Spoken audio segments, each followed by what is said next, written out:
بسم الله الرحمن الرحيم. الرحمن علم القرآن.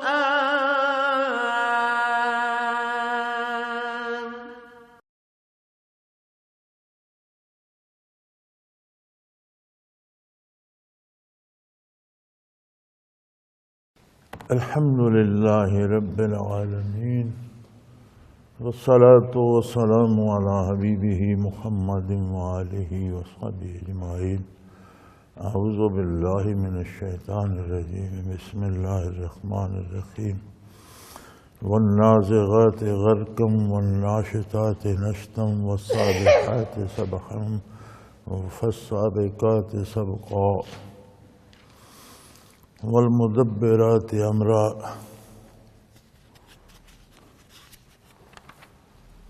يوم ترجف الراجفة تتبعها الرادفة.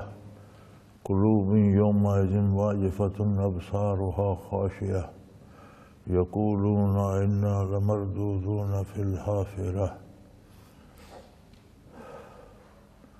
أإذا كنا عظاما ناخرة قالوا تلك إذا كرة خاسرة. اللهم سبحانك لا علم لنا إلا ما علمتنا إنك أنت العليم الحكيم. مولاي صل وسلم دائما أبدا على حبيبك خير الخلق كلهم. اللہ جل شانہ کا یہ سارا نظام اگر غور و فکر نصیب ہو اور کوئی توجہ کرے تو اس کی عظمت، اس کی خالقیت، اس کی توحید اور اس دنیا کے انجام پہ گواہ ہے اور شاہد ہے، عدل ہے. اور اس بات کو چاہتا ہے کہ زندگی کا کوئی نتیجہ ہو. ہر چیز کا ایک نتیجہ ہے، ہر کام کا ایک انجام ہے. تو اس نظام کا، اس زندگی کا، اس نظام کائنات کا بھی کوئی انجام ہونا چاہیے. والنازغات غرقا، وہ فرشتے جو ڈوب کر تہ میں اتر کر روح کو قبض کرتے ہیں. روح کیا ہے اور اس کا تعلق بدن سے کیسا ہے اور کس طرح جدا ہوتی ہے، اس پہ بڑی طویل بحثیں ہیں. انسان کے اجزاء اربع جب ملتے ہیں، آگ، مٹی، ہوا، پانی، تو ان سے نفس پیدا ہوتا ہے جس سے زندگی پیدا ہوتی ہے. اسے بھی ایک طرح سے روح کہتے ہیں، اسے کہتے ہیں روح حیوانی، حیات کا سبب بنتی ہے. یہ روح حیوانی صرف انسان میں نہیں ہے، ہر جاندار میں ہے. کیڑے پتنگے سے لے کر انسان تک جب اجزاء بدن ملتے ہیں تو ایک بخارات سے ایک کیفیت بنتی ہے جو ان میں حیات پیدا کر دیتی ہے. اسے روح حیوانی کہتے ہیں. یہاں تک تو سائنس کی بھی رسائی ہے اور ہمارے علم اور ادب کی بھی رسائی ہے. جیسے وہ شاعر نے کہا تھا، زندگی کیا ہے عناصر میں ظہور ترتیب، موت کیا ہے انہیں اجزاء کا پریشاں ہونا. یعنی جب اجزاء ملتے ہیں تو ایک حیات پیدا ہو جاتی ہے. جب وہ الگ ہوتے ہیں یا منتشر ہوتے ہیں، جب ترتیب بدلتی ہے تو موت بن جاتی ہے. اسے نفس بھی کہتے ہیں اور روح حیوانی کہتے ہیں. یہ سب جانداروں میں ہے، انسان میں بھی ہے. انسان میں اس کے علاوہ ایک روح ہے جو عالم امر سے ہے. یہ جو نفس پیدا ہوتا ہے اس کا تعلق بھی ہر ایک باڈی سیل سے ہوتا ہے. ہر سیل جو وجود میں ہے اس میں ایک کیفیت حیات کی پیدا ہوتی ہے، اور ہر وجود میں 10 کھرب سیل ہیں.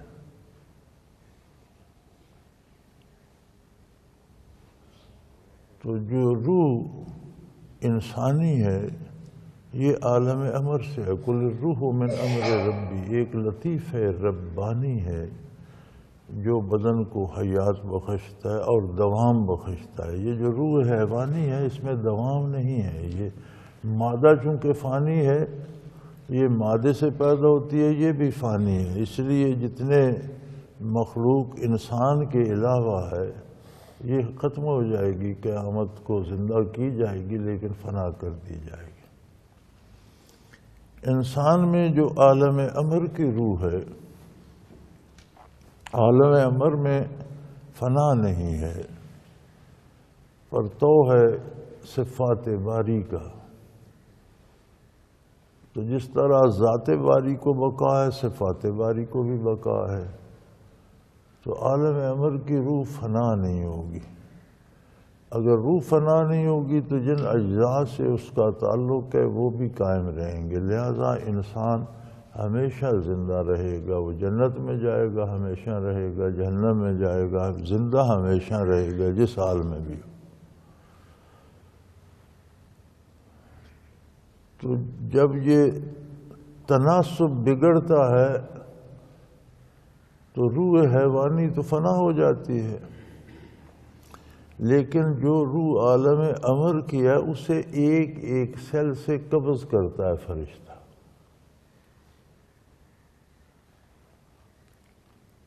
جو روح ایماندار اور نیک ہوتی ہے اور جس کے دامن میں اعمال ہوتے ہیں، جب موت کا وقت آتا ہے تو برزخ کھل جاتا ہے، آخرت نظر آتی ہے. اسے تو پھر دنیا بڑی حقیر سی نظر آتی ہے اور اس کا دل کرتا ہے کہ میں آگے جاؤں. وہ تو خوشی خوشی تیار ہوتی ہے. پھر اس کے لینے والے فرشتے جنت کا لباس لیے، خوشبوئیں لیے، استقبال کے لیے کھڑے ہوتے ہیں. تو وہ ایک عالم ہی دوسرا ہوتا ہے اس کے جانے کا. لیکن کافر کو جب برزخ کھلتا ہے، انکشاف ہوتا ہے، جو فرشتے لینے آتے ہیں بڑے ڈرونے، غضبناک، ہیبتناک، آگے جہنم، اس کی آگ، عذاب، تو وہ روح ایک ایک سیل سے چمٹتی ہے کہ بچ جاؤں نہ جاؤں. اور فرشتہ زبردستی اسے ایک ایک باڈی سیل سے چھینتا ہے. والنازغات غرقا، جب ڈوب کر اسے چھینتا ہے، ایک ایک سیل میں ڈوب کر اسے نکالتا ہے.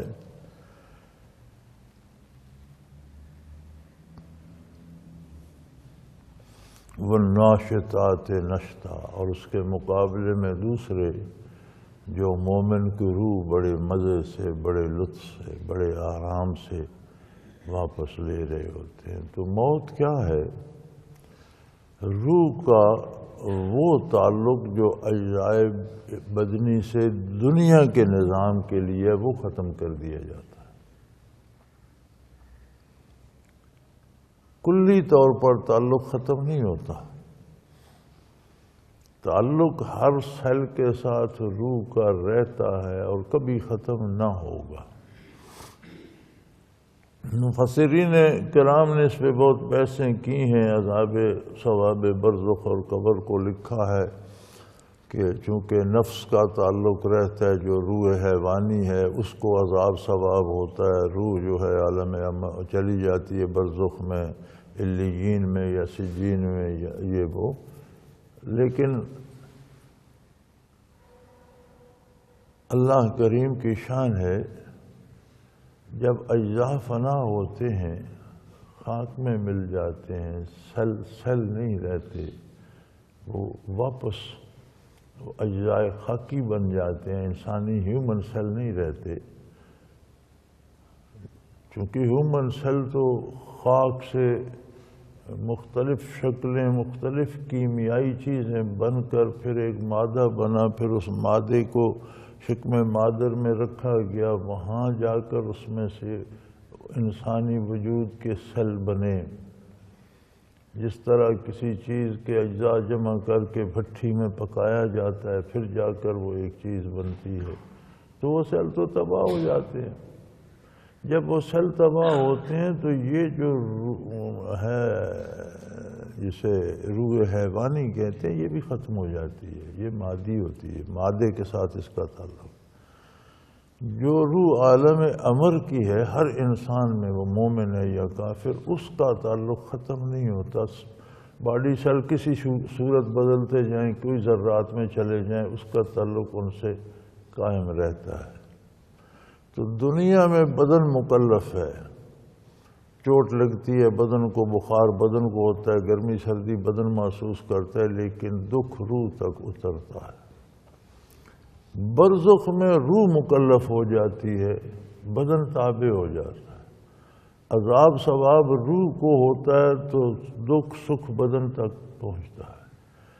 قیامت کو بدن اور روح دونوں برابر مکلف ہوں گے۔ جنت میں ہوں گے تو روح اور بدن برابر لطف حاصل کریں گے، دوزخ میں ہوں گے تو روح اور بدن برابر تکلیف محسوس کریں گے، یہ فرق ہے۔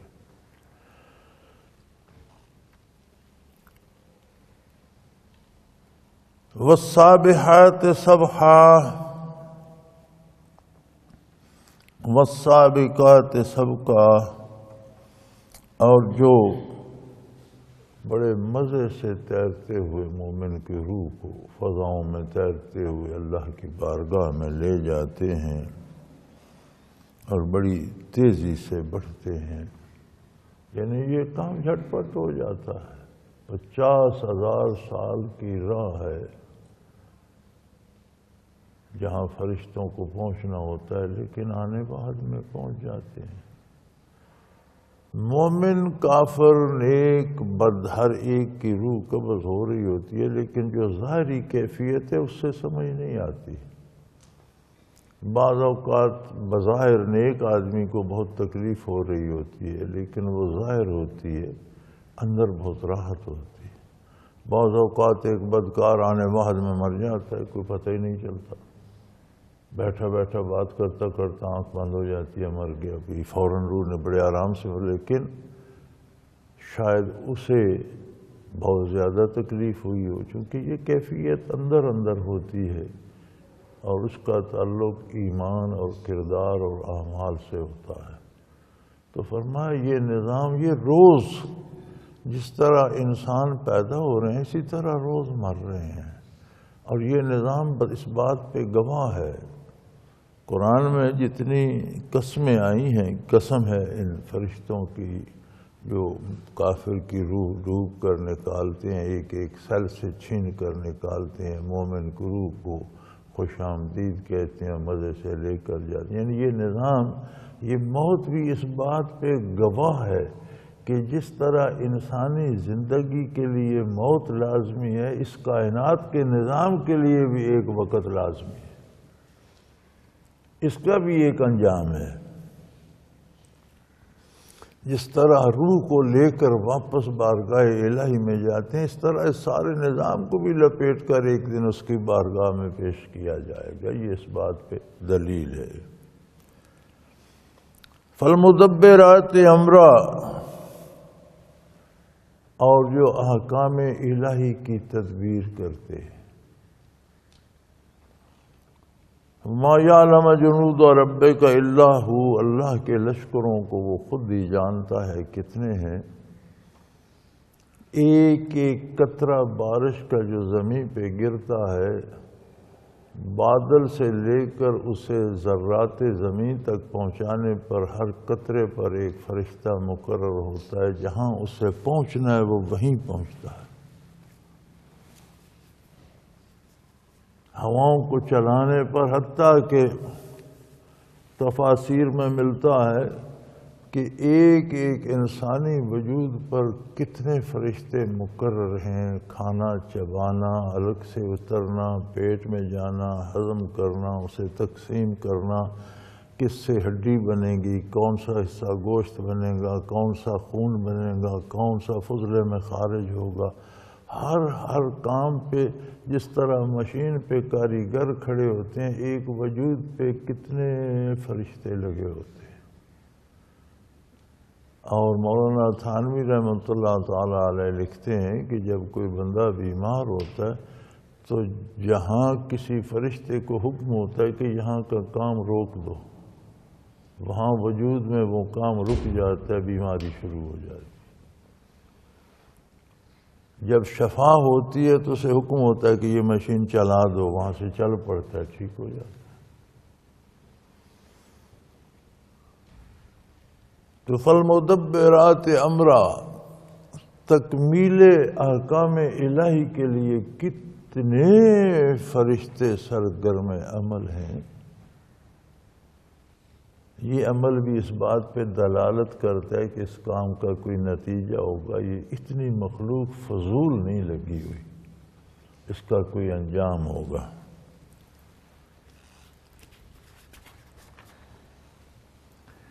اس کا کیا انجام ہوگا؟ یوم ترجف الراجفہ،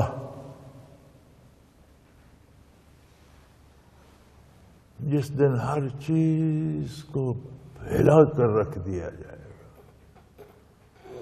ایسا زلزلہ آئے گا جو واقعی زلزلہ ہوگا۔ دنیا کے زلزلے چھوٹے چھوٹے تو آپ نے دیکھے، ایک حصے میں آتا ہے، عمارتیں گرتی ہیں، زمین شک ہو جاتا ہے، سڑکوں کی جگہ نہریں بن جاتی ہیں، زمین سے پانی نکل آتا ہے، تباہی ہو جاتی ہے۔ لیکن کچھ حصوں پہ یہ واقعی زلزلہ ہوگا، زمین تو زمین آسمانوں کو پھاڑ کے رکھ دے گا، سورج جھڑ جائے گا، چاند گر جائے گا، ستارے جھڑ جائے گا۔ زلزلہ تو یہ ہوگا واقعی ترجف الراجفہ، جس دن زلزلہ آئے گا، تتبع الرادفہ، اور یکے بعد دیگرے پھر پیچھے آئے گا۔ یعنی اس طرح کا آئے گا کہ زمین تو زمین آسمانوں تک کو پھاڑ دے گا۔ زلزلہ تو وہ ہوگا جتنے فضائے آسمانی میں سیارے ستارے ہر چیز تباہ کر کے رکھ دے گا۔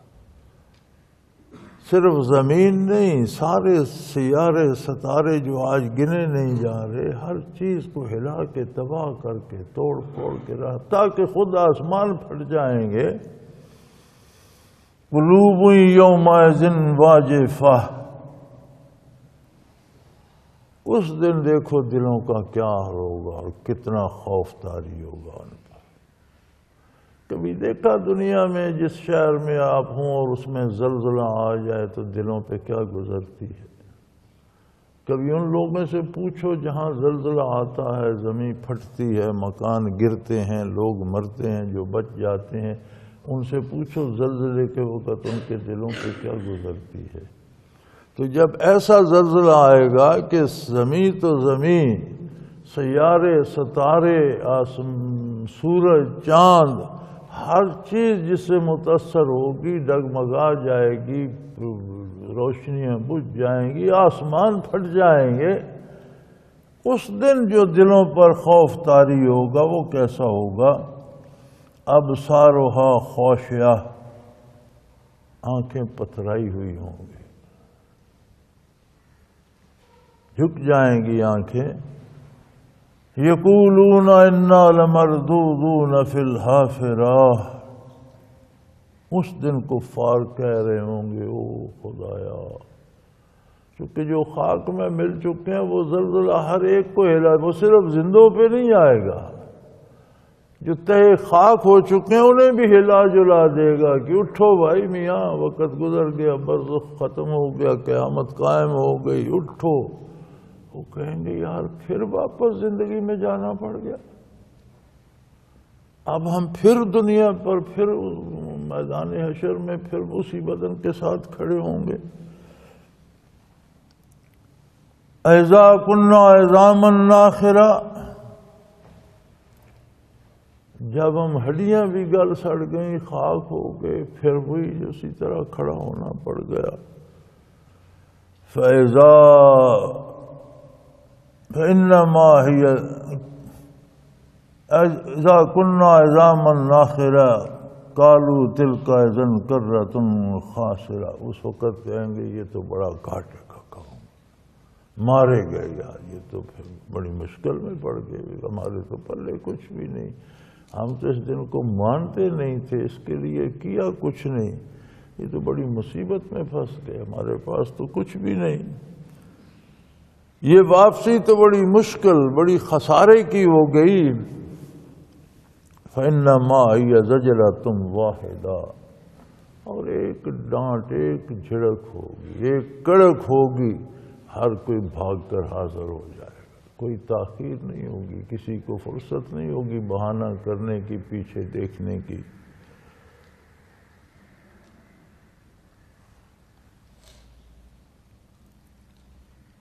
فَإِذَا هُمْ بِالسَّاهِرَةِ، سب میدان حشر میں موجود ہوں۔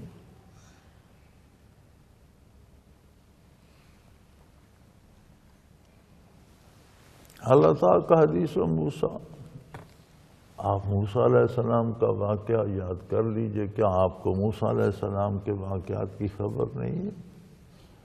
یعنی اس دن یہ پریشان ہو رہے ہوں گے، لیکن یہ وہ وقت یاد نہیں کرتے کہ دنیا میں انسانوں کی اصلاح کا کتنا انتظام کیا رب العالمین نے، وہ کتنا کریم ہے، انسان کتنی بغاوت کرتا ہے اور وہ کتنا رحم کرتا ہے، وہ کتنی رعایتیں کرتا ہے، وہ کتنی بخشش کرتا ہے، اس کی توبہ کتنی عام ہے، وہ اپنے محبوب انبیاء کافروں، مشرکوں، بدکاروں کے پاس بھیجتا ہے کہ بھئی توبہ کر لو، آؤ تمہیں اللہ کی بارگاہ میں مقبول بارگاہ بنا دیں۔ وہ پھر اکڑ جاتے ہیں، پھر آج چیخنے کی کیا ضرورت ہے؟ حل ادا کا حدیث موسیٰ، آپ نے موسیٰ علیہ السلام کے واقعات کو آپ جانتے ہیں، کیا آپ نے سنے نہیں؟ آپ کے پاس موسیٰ کے واقعات آئے۔ اذ نادى ربه بالوادی المقدس طویٰ، جب اللہ کریم نے اس وادی طویٰ کی مقدس وادی میں آپ سے خطاب فرمایا۔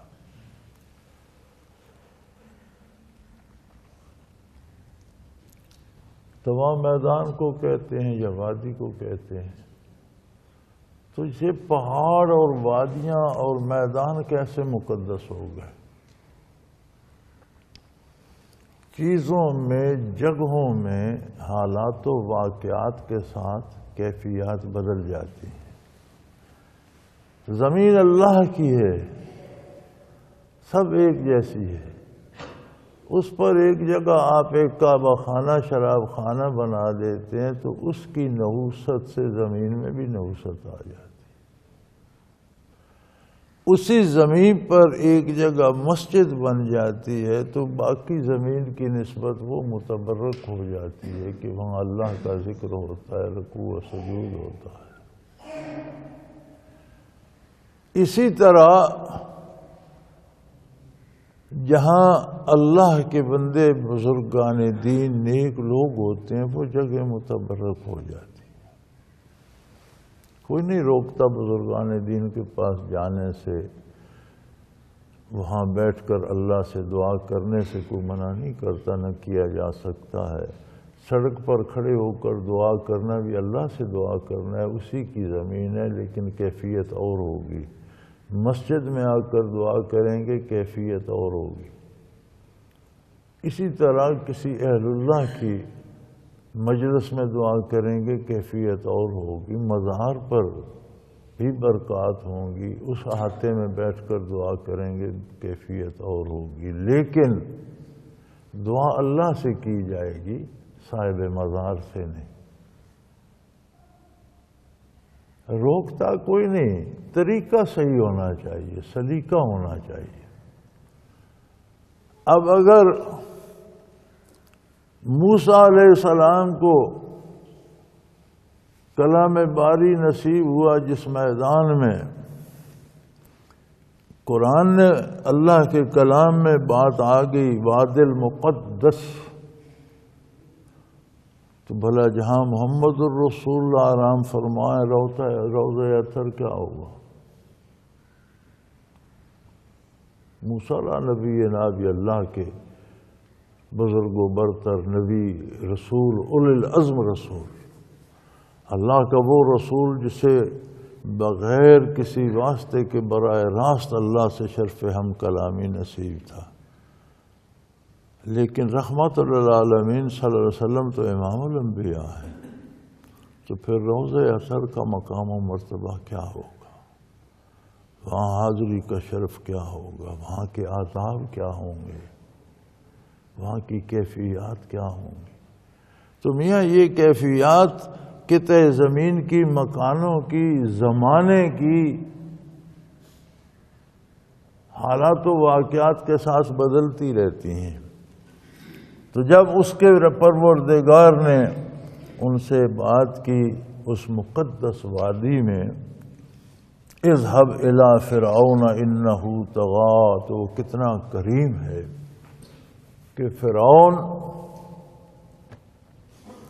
فرعین مصر کا 400 سالہ تاریخ ہے اس کی، وہ 4 صدیوں سے یکے بعد دیگرے خدائی دعوے دار اور اپنی عبادت کرا رہے تھے اور ظلم کرتے تھے لوگوں پر، اور ایسی سزائیں ایجاد کر رکھی تھیں کہ آج بھی سن کر کلیجہ کانپ جاتا ہے۔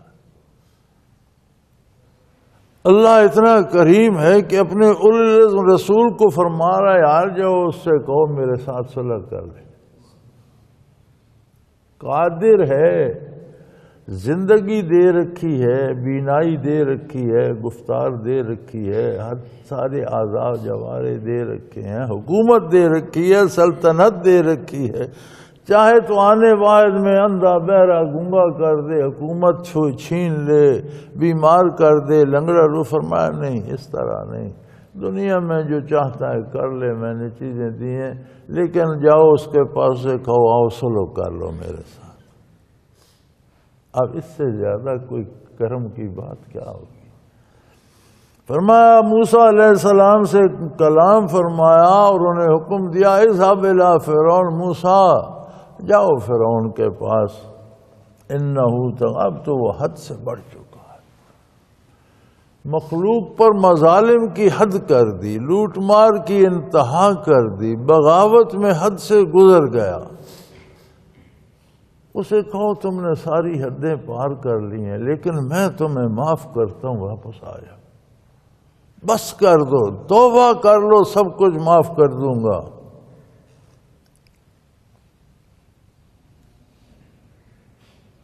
فَقُلْ هَلْ لَكَ إِلَىٰ أَن تَزَكَّىٰ، موسیٰ علیہ السلام کو اگر کوئی دبکا دے کر بھیجتے اسے کہو تیری ایسی تیسی نہیں، فرمایا اسے جا کر کہو فرعون ان سارے مظالم، ان سارے کفریات، اس 400 سالہ شرک کی تاریخ میں پلے ہوئے تجھے فرعون کو میں تیرا دل پاک کر دوں،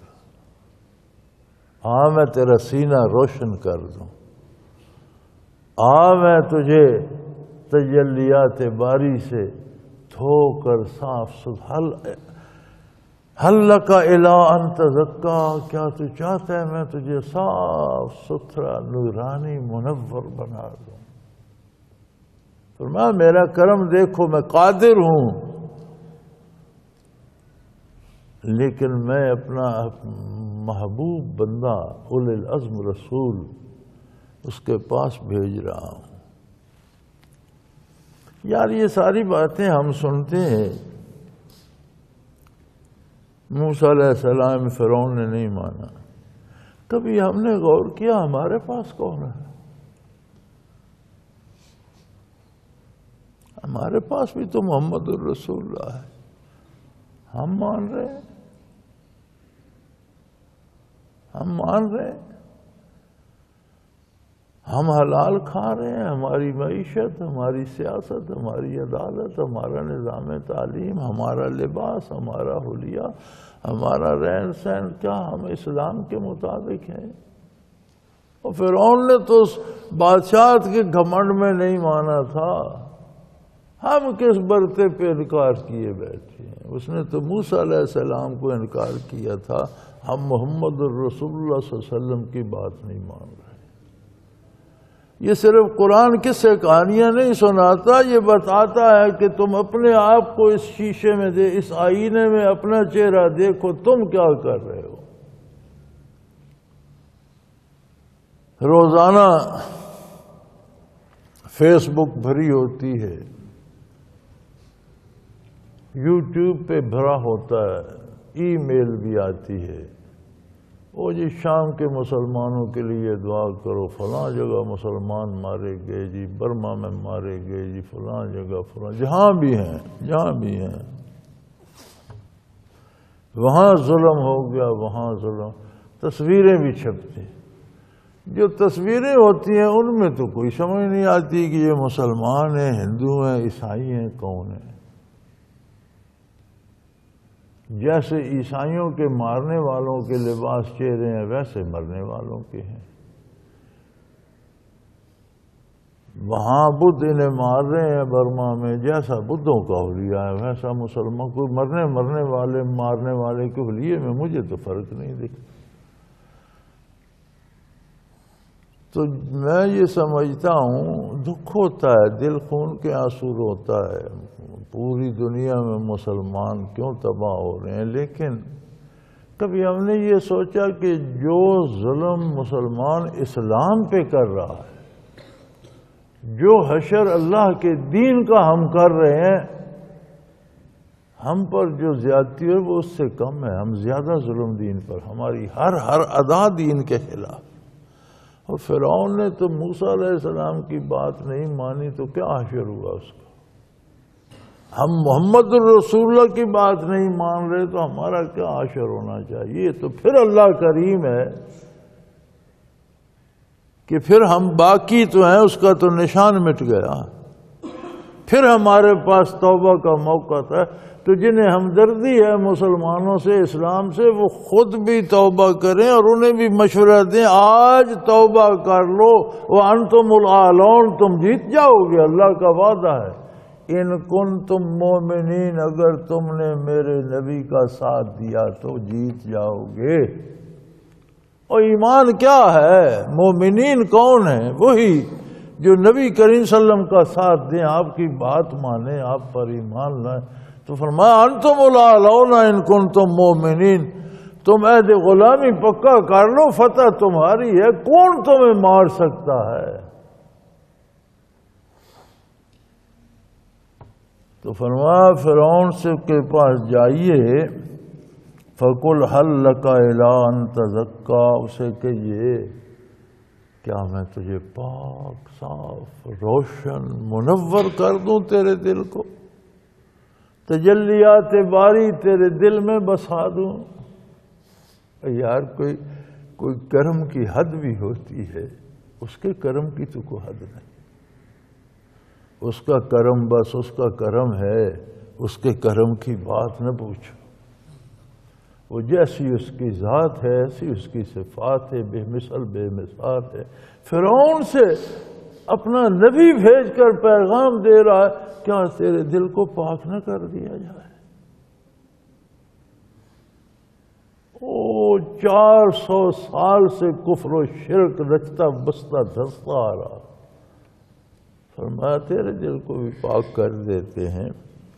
وَأَهْدِيَكَ إِلَىٰ رَبِّكَ فَتَخْشَىٰ، تیرا تعلق تیرے پروردگار سے ایسا جوڑ دوں کہ پھر تو اس تعلق توڑنے سے ڈرے، پھر تو اس دوستی میں بال نہ آنے دے، پھر تیرا ایسا رشتہ ہو جائے کہ تو ہر کام میں کہ جو میرا رب چاہتا ہے میں ویسا کروں گا۔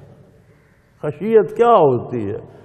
اردو تو نیچے ڈر لکھ دیتی ہے، اردو کے پاس اور ہے کیا؟ یہ ڈر، یہ وہ ڈر ہوتا ہے کہ رشتے میں بال نہ آ جائے، محبوب خفا نہ ہو جائے۔ ڈر اور شے ہے، یہ ایک اور کیفیت ہوتی ہے۔ تو اللہ سے تیرا ایسا رشتہ قائم کر دوں کہ تو بات کرتے ہوئے، دیکھتے اٹھتے بیٹھتے، کھاتے پیتے چلتے پھرتے، ہر وقت تجھے اندیشہ ہے کوئی ایسا کام نہ ہو جائے کہ میرا محبوب رک جائے۔ یہ فرعون کو بھیج کر اپنا اولی العزم رسول بھیج کر رب العالمین پیغام دے رہا ہے میرے نبی فرعون سے یہ باتیں جا کر کے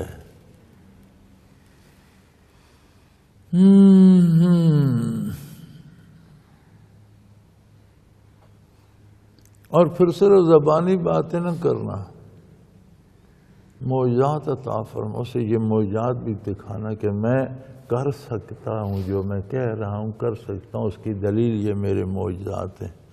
فَأَرَاهُ الْآيَاتَ الْكُبْرَى، بڑے بڑے معجزات دکھائے اسے کہ بھئی میں زبانی بات نہیں کر، دیکھو مجھے اللہ نے معجزات، یہ بھی تو ایک معجزہ ہے نا کہ صدیوں کے نسل بعد نسل کافر کو ولی اللہ بنا دیا جائے، شرف صحابیت پر سرفراز کر دیا جائے، اس کا سینہ روشن کر دیا جائے، یہ بھی تو بہت بڑا معجزہ ہے۔ تو فرمایا یہ دیکھ اللہ نے مجھے معجزات دیے، میں یہ بھی کر سکتا ہوں۔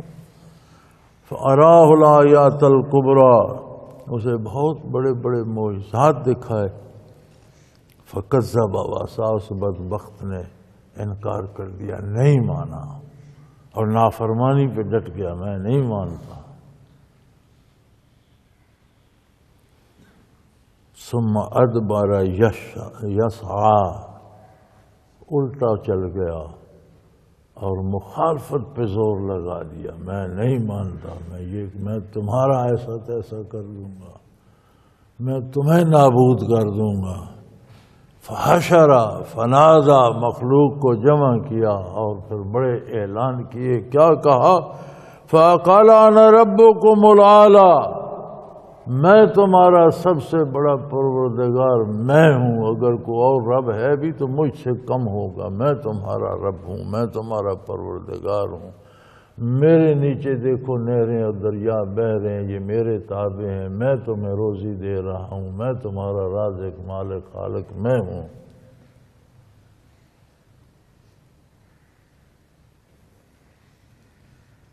فَأَخَذَ اللَّهُ نَكَالَ الْآخِرَةِ وَالْأُولَىٰ، نتیجہ کیا ہوا؟ اللہ نے اسے دنیا کے عذاب میں بھی پکڑا اور آخرت کے عذاب میں۔ دنیا میں بھی تباہ و برباد ہو گیا، لاؤ لشکر فوج سمیت ایک ہی دم غرق ہو کر تباہ ہو گیا، محلات مکانات خزانے رہ گئے۔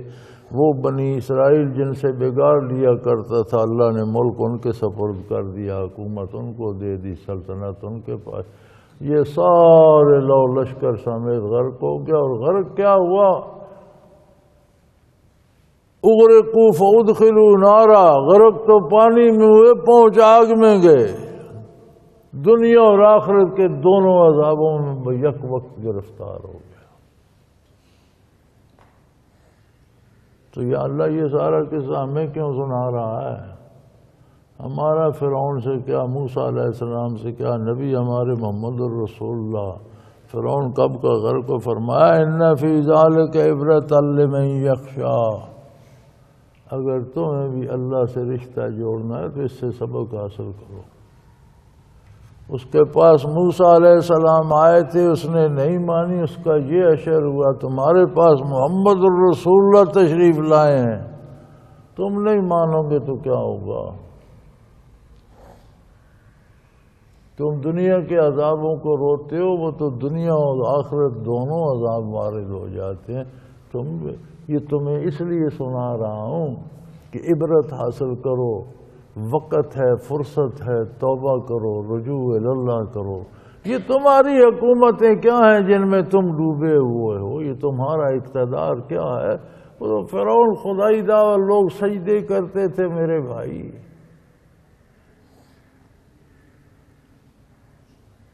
اس شیروں کے حساب سے سونا تو اس کے گھوڑوں اور سواریوں نے پہنا ہوتا تھا، اور سونے کے کنگن اس کے غلاموں نے پہنے ہوتے تھے۔ تمہارے سوئس بینکوں میں اتنا سرمایہ نہیں ہے جتنا اس کے گھوڑوں اور جانوروں اور غلاموں اور اہل دربار نے پہنا ہوتا تھا۔ تم کس پہ ناز کرتے ہو؟ توبہ کرو، مان لو بات محمد الرسول اللہ صلی اللہ علیہ وسلم کی، اور یہ نظام بدلو۔ خالی یہ کہنا میں مانتا ہوں اور نماز پڑھتا ہوں، یہ مانا نہیں جائے گا۔ زندگی کا نظام بدلو، کمانے کا طریقہ بدلو، معیشت کو اسلامائز کرو، تعلیم کو اسلامی کرو، کردار کو اسلامی کرو، عدالت انصاف اسلامی طریقے سے کرو، سیاست اسلامی کرو۔ نظام نہیں بدلو گے تو کیا مانا؟ اور جب فرشتے آئیں گے، روح قبض ہوگی ایک ایک باڈی سیل سے، پتہ تمہیں بھی لگ جائے گا۔ توبہ نہیں کرو گے تو فرعون کا انجام دیکھو۔ پھر کیوں روتے ہو جی برما میں مارے گئے، فلسطین میں فلاں مارے گئے، فلاں مارے؟ یہ قرآن تو بتا رہا ہے بھائی، اللہ تو بتا رہے ہیں، تو توبہ کیوں نہیں کرتے؟ واپس کیوں نہیں آتے؟ اللہ کریم ہمیں سمجھنے کی، ماننے کی اور عمل کی توفیق عطا فرمائے۔ وآخر دعوانا ان الحمدللہ رب العالمین۔